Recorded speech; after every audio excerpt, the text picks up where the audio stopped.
Audio clip number 21، اس میں انشاءاللہ عز و جل آپ سورہ بقرہ کی آیت نمبر 57 سے لے کر 59 تک کی تلاوت، ترجمہ اور تفسیر صراط الجنان سنیں گے۔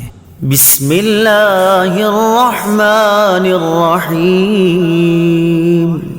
ترجمہ: اللہ کے نام سے شروع جو نہایت مہربان رحمت والا ہے۔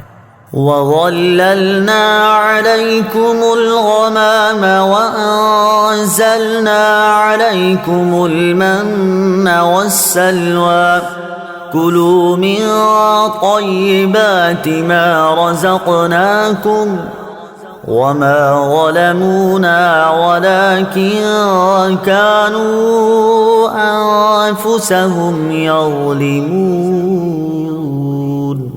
ترجمہ: اور ہم نے تمہارے اوپر بادل کو سایہ بنا دیا اور تمہارے اوپر من اور سلوہ اتارا کہ ہماری دی ہوئی پاکیزہ چیزیں کھاؤ، اور انہوں نے ہمارا کچھ نہ بگاڑا بلکہ اپنی جانوں پر ہی ظلم کرتے رہے۔ وَظَلَّلْنَا عَلَيْكُمُ الْغَمَامَ، اور ہم نے تمہارے اوپر بادل کو سایہ بنا دیا۔ تفسیر صراط الجنان میں ہے، فرعون کے غرق ہونے کے بعد بنی اسرائیل دوبارہ مصر میں آباد ہو گئے۔ کچھ عرصے بعد حضرت موسیٰ علیہ السلام نے انہیں حکم الہی سنایا کہ ملک شام حضرت ابراہیم علیہ السلام اور ان کی اولاد کا مدفن ہے، اور اسی میں بیت المقدس ہے۔ اسے عمالقہ قبیلے سے آزاد کرانے کے لیے جہاد کرو اور مصر چھوڑ کر وہیں وطن بناؤ۔ مصر کا چھوڑنا بنی اسرائیل کے لیے بڑا تکلیف دہ تھا۔ شروع میں تو انہوں نے ٹال مٹول کی، لیکن جب مجبور ہو کر حضرت موسیٰ اور حضرت ہارون علیہم السلام کی معیت میں روانہ ہونا ہی پڑا، تو راستے میں جو کوئی سختی اور دشواری پیش آتی تو حضرت موسیٰ علیہ السلام سے شکایتیں کرتے۔ جب اس صحرا میں پہنچے جہاں نہ سبزہ تھا، نہ سایہ اور نہ غلہ، تو وہاں پہنچ کر حضرت موسیٰ علیہ السلام سے دھوپ کی، گرمی اور بھوک کی شکایت کرنے لگے۔ حضرت موسیٰ علیہ السلام نے دعا فرمائی، اور اللہ تعالیٰ نے اس دعا کی برکت سے ایک سفید بادل کو ان پر سائبان بنا دیا جو رات دن ان کے ساتھ چلتا، اور ان پر ایک نوری ستون نازل فرمایا جو کہ آسمان کی جانب سے ان کے قریب ہو گیا اور ان کے ساتھ چلتا، اور جب رات کے وقت چاند کی روشنی نہ ہوتی تو وہ ان کے لیے چاند کی طرح روشن ہوتا۔ ان کے کپڑے میلے اور پرانے نہ ہوتے، ناخن اور بال نہ بڑھتے۔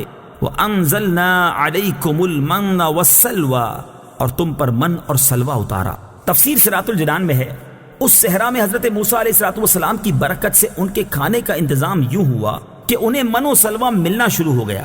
من و سلوہ کے بارے میں مفسرین کے مختلف اقوال ہیں۔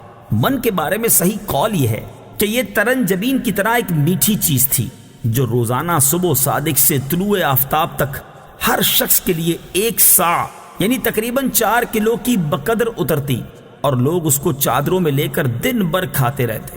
بعض مفسرین کے نزدیک من سے مراد وہ تمام چیزیں ہیں جو اللہ تعالیٰ نے اپنے بندوں کو کسی مشقت اور کاشتکاری کے بغیر عطا کر کے ان پر احسان فرمایا۔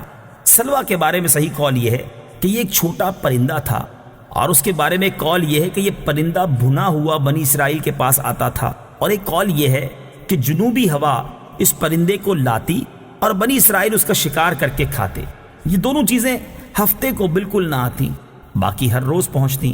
جمعے کو دگنی آتی، اور حکم یہ تھا کہ جمعے کو ہفتے کے لیے بھی جمع کر لو، مگر 1 دن سے زیادہ کا جمع نہ کرو۔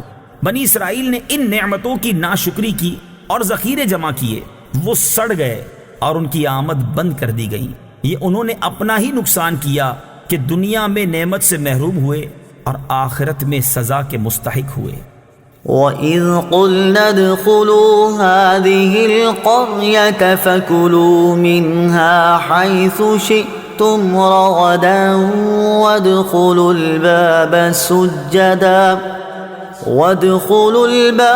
سُجَّدًا وَقُولُوا حِطَّةٌ نَغْفِرْ لَكُمْ خَطَايَاكُمْ وَسَنَزِيدُ الْمُحْسِنِينَ۔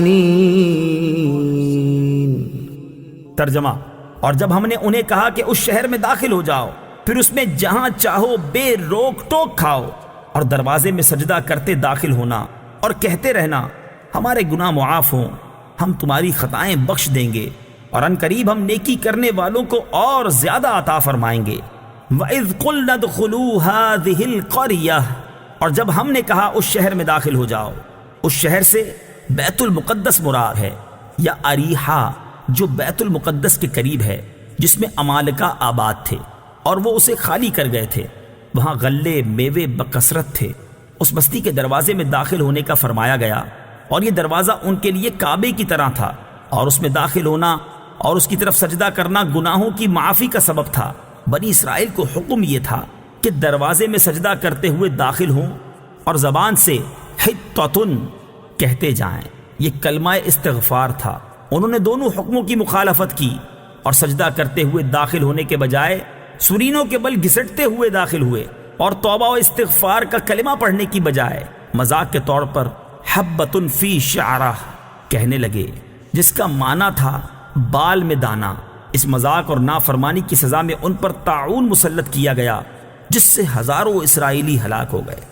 فبدل الذين ظلموا قولا غير الذي قيل لهم فأنزلنا على الذين ظلموا رجزا من السماء بما كانوا يفسقون۔